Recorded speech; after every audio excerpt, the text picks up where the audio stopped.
Tetapi justru orang yang senang terhadap wafatnya Sayyid Ali Khamenei adalah orang yang mengaku bahwa mereka ini adalah pengikut Al-Quran dan Sunnah.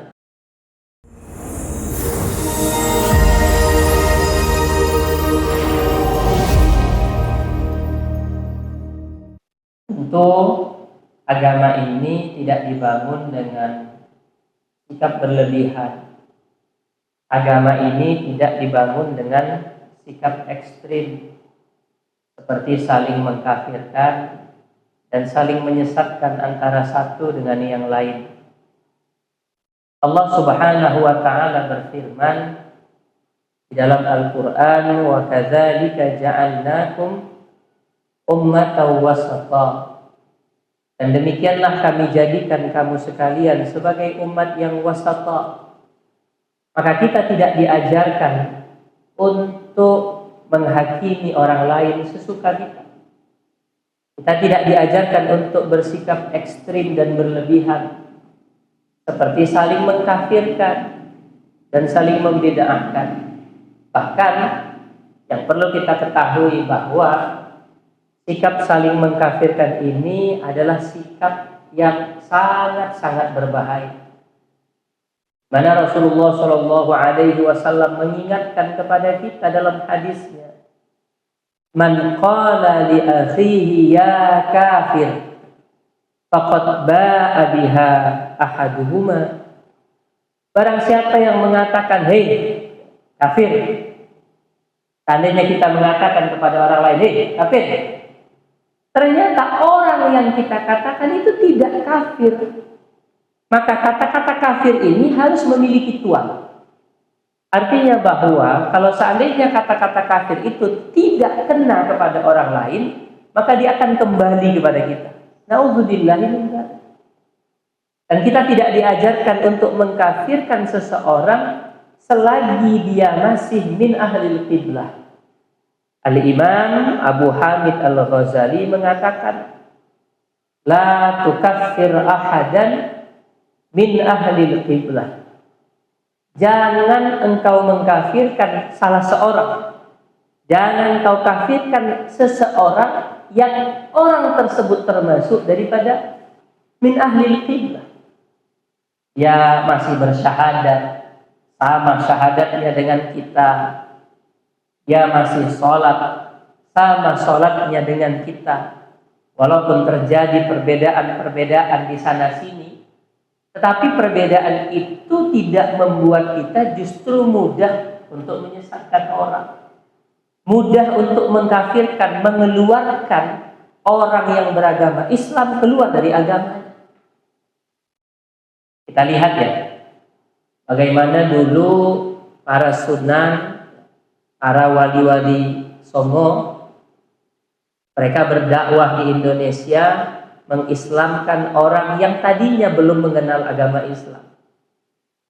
Kemudian hari ini muncul kelompok-kelompok yang mereka justru mengeluarkan pemeluk agama Islam keluar dari agama. Na'udzubillah min dzalik. Ini sungguh sifat atau sikap yang tidak baik. Nah, secara pribadi saya cukup heran, bahkan terkadang saya sedih.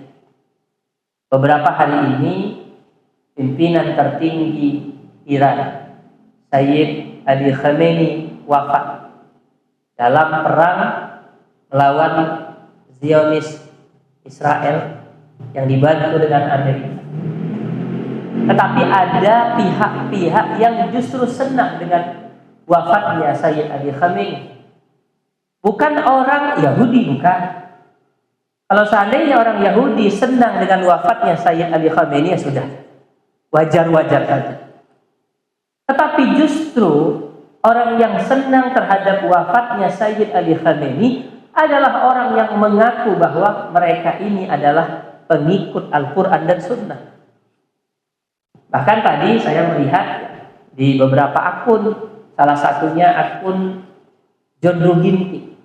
Dia mengungkapkan alasan kenapa dia tidak mau diajak untuk sholat ghaib yang ditujukan kepada Sayyid Ali Khamenei. Kenapa dia tidak mau? Karena dia merasa bahwa Sayyid Ali Khamenei bukan Islam. Agamanya agama Syiah. Na'udzubillah min dzalik. Dia merasa bahwa sholat ghaib itu hanya ditujukan kepada orang Islam. Dia benar bahwa sholat ghaib itu hanya ditujukan kepada orang Islam.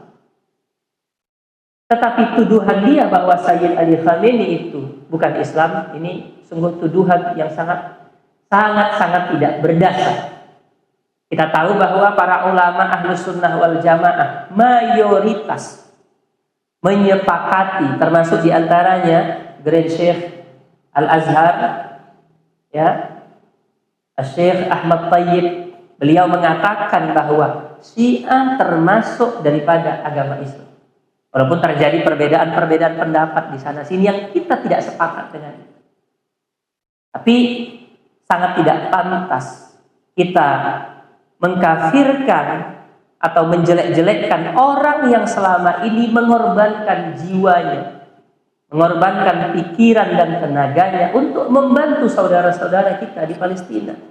Bahkan seandainya ada orang yang dengan sukarela sepenuh jiwa mengorbankan semangat, tenaga dan pikirannya untuk membantu Palestina, seandainya itu tidak seagama dengan kita, maka kita juga harus mendukung orang tersebut. Apalagi ini yang seagama dengan kita, yang kemudian kita tuduh dengan tuduhan-tuduhan yang tidak pantas dan tidak baik.